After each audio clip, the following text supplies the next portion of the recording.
साधक सद्गुरु से मंत्र को प्राप्त कर उसकी आराधना प्रारंभ करें। जरूरी नहीं है कि गुरु दीक्षा समय ही आपकी कुंडलिनी शक्ति को जागृति करें।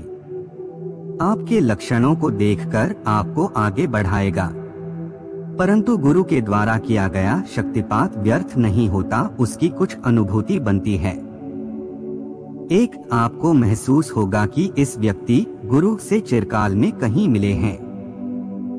कुछ स्मृतियां सी तैरने लगेगी। 2 आपका हृदय उनकी तरफ खिंचा हुआ रहेगा, अलग होने का मन नहीं करेगा। 3 गुरु भले ही आपसे व्यवहारिक बातें करें, परंतु उनकी किरण बहिर्गत होकर आपको आच्छादित करेगी। आपको लगेगा कि किसी कूलर के पास या एसी वाले कमरे में बैठे हैं।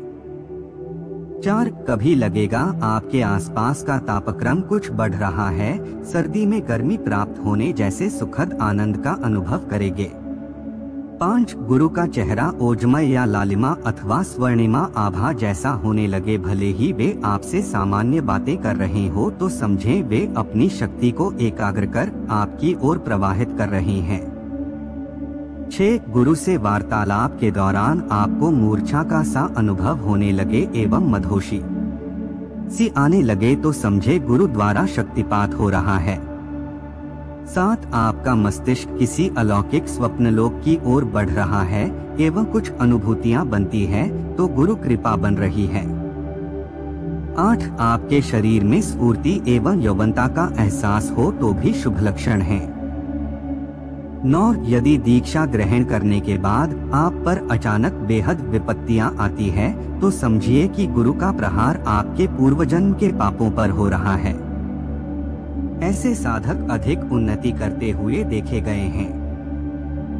10 जिन साधकों का दीक्षा के बाद धन वैभव शीघ्र बढ़ता है उनका उत्तरार्ध आगे जाकर दैविक सुख में न्यून हो जाता है। 16 दीक्षा लेने के बाद या गुरु के संपर्क के बाद कई बार ऐसा शक्तिपात रहता है कि 10 से 15 दिन तक थोड़ी थोड़ी देर में मदहोशी एवं मंत्र का गुंजन चलता रहता है।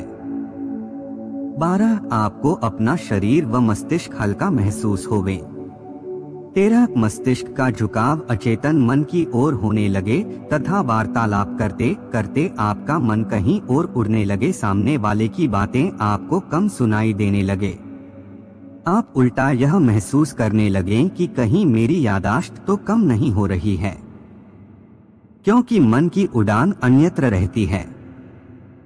ये साधारण लक्षण है, अलग अलग साधकों की सैकड़ों अनुभूतियां रही है। मंत्र एवं मनोयोग मंत्र ही शब्द ब्रह्मा है। मूल में मंत्र एक सांकेतिक एवं भावनात्मक भाषा है जिसका संबंध आपकी भावना एवं ईश्वर से रहता है। नाभिकेंद्र को शब्द की उत्पत्ति का मूल स्थान माना है। यहाँ जो अप्रकट रूप में वाणी का प्रवाह रहता है उसे परावाणी कहते हैं। ये विचार जब आपके मनोकेंद्र के पास आते हैं तो हृदय में उनका प्राकट्य महसूस होता है। हृदय में जो भाव विचार पैदा होते हैं वह वाणी का पश्यंती भाव होता है। हृदय के विचार आपकी बुद्धि का आश्रय ले जब किसी को कहने की स्थिति प्रकट करते हैं। आप कुछ कहने को होते हैं, मन के संशय के कारण कुछ कहते कहते रुक जाए, बात जैसे गले में आकर अटक जाए। कंठ स्थित वाणी का स्वरूप मध्यमा कहलाता है। हृदय के उद्गम विचार जब मुंह से बाहर प्रकट होते हैं तो वैखरी भाषा कहलाती है। वैखरी भाषा अलग अलग देशों व प्रांतों की अलग अलग होती है, परंतु मंत्र का भावनात्मक अर्थ एक ही होता है। आठ शब्द ब्रह्मा तक संबंध बनाने के लिए प्रारंभ में वाचिक या उपांशु जप करते करते मंत्र को हृदय स्थल पर जप करते हुए नाभिकेंद्र तक मन केंद्रित होने लगता है।